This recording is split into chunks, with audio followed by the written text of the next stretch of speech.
What's up, my peeps? Mrs. Zane Wu here, coming to you from the ZW Nation. I decided that, they released this news about Dragon Ball Xenoverse 2, and I was a fan of the first game, so I decided to make this video talking about the second game. Now, a couple of things have been, um, I guess you can say released, including a demo of it, and let's see. Yeah, let's look at some of the newer things that are in Dragon Ball Z Xenoverse 2 that were not in the first game. First up, we got Cooler. Cooler and several other villains are now in the game. We were wondering where they were in the first game because the only movie villains we got from the first game were like Broly and Bardock, and they're pretty cool. But where are the other movie villains? Where are the diversity? So yeah, we got Cooler, and we also have Turles and Slug. And as you can see, they're both eating from the Tree of Might, and they're both on Namek.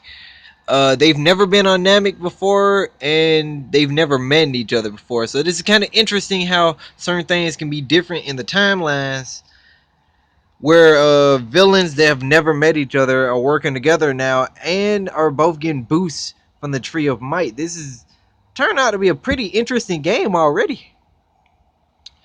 Also, we have Janimba, and he's doing I forget the name of that move. Something Star Shower, something like that. I'm not sure what it's called, but hopefully that movie is available.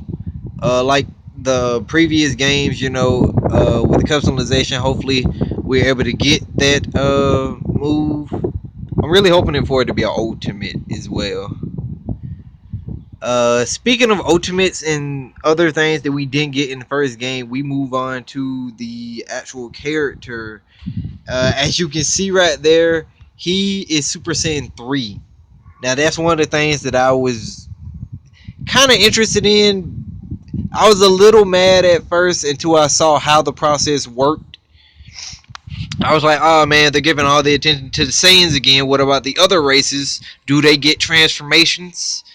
But the way they do Super Saiyan 3 on here is you can go from Super Saiyan 1 to Super Saiyan 2 to Super Saiyan 3.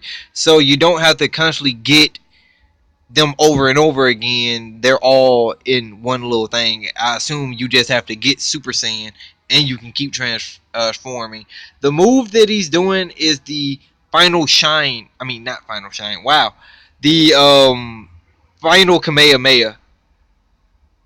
I think that's Vegeto's move, the final Kamehameha, and it is so cool to see our character do that. Speaking of moves, the last game had a certain move that I was pretty disappointed that we can't get. A lot of people were talking about that. How do I get this move? And apparently, they finally given it to us, and that is the um, Super God Fist. I believe that's one of Goku's moves, and it is so cool that we're able to use that move now. As you see, he's doing on Slug. That might be the mission where it shows Slug and Turles. Who knows? That could just be a random fight. But we got the move, and it is pretty damn sweet that we have that move. Now we're moving on to this. I saw this, and um you can walk around on Namek now. Well, you can teleport to Namek from what I saw. You're not just limited to the Toki City and stuff. Apparently, you're able to go to different places. As you can see, is more than just Namekians there. That's either a human or a Saiyan. I believe it's Saiyan.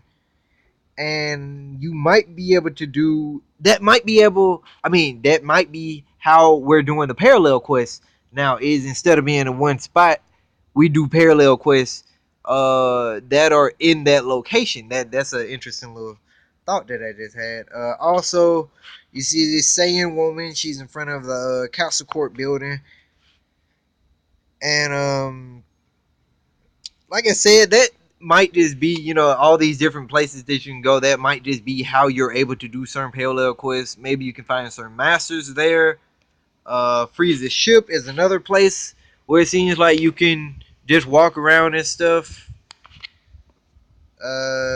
Also, you see that Saiyan woman again. And by the way, you see the customization in the last game. The only way we were able to get Saiyan suits were if those suits belonged to other people.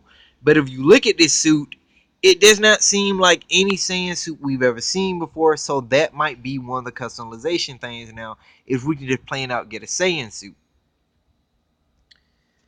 Now we move on to this. When I saw this, I was like, "Whoa, what?" We got little hoverboard things we can fly around, so we don't just have to walk. There was another screenshot I meant to take a picture of them flying around. It looked like they were flying around Toki City, if I'm not mistaken. Let me actually backtrack. It seems that's Toki City, but a little different. So apparently we can go around Toki City, but we have the option to go around these other places as well. Now we're gonna close out. You see, once again, it's coming out this year. It's for the everything that's on here. Um, there was another picture I saw earlier that said it's coming out in October. I meant to screenshot that, but I didn't. But apparently, yes, it's coming out in October. That's extremely soon, and I might make another video talking about the demo that's out. So, yeah, that's all the time I got.